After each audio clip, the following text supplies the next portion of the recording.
All right, we've got the traditional Sunday 6:10 p.m. time slot for the Sydney Derby up on the Gold Coast. We've got both teams wearing their alternate kits, which are up against each other. They both look pretty good.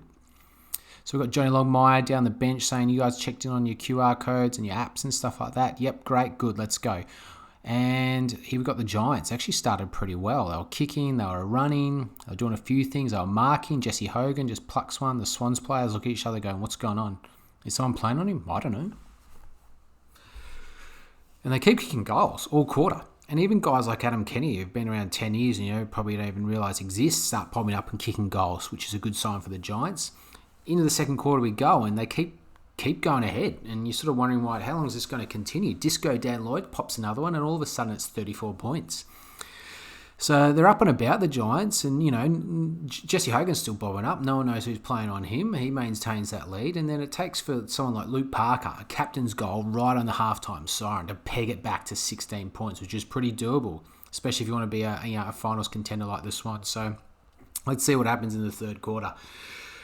The Swans come out firing. The pressure's right up, and guys like, who's this? Sam Wicks decides he wants a piece of it, so shoves a guy in the back and gets a free kick for it. So pops it through, says hi to his haircut homeboys who all have the same shave thing going on.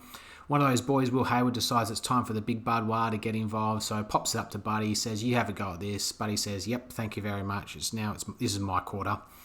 Decides to kick his first, then kicks his second from outside 50. Not bad. His third goal is, in fact, the 400th one for the Swans. The crowd love it. Guy with the pirate patch sort of stands up, gives him a bit of applause.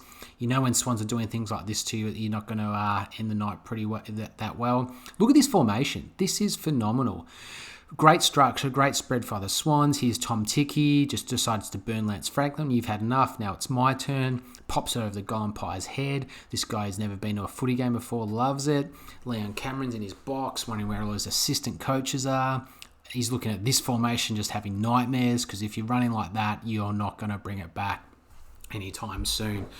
And all of a sudden, we jump to the fourth, and look, the Swans have kicked like 10 in a row, 10 of the last 11 goals, and it's pretty much over.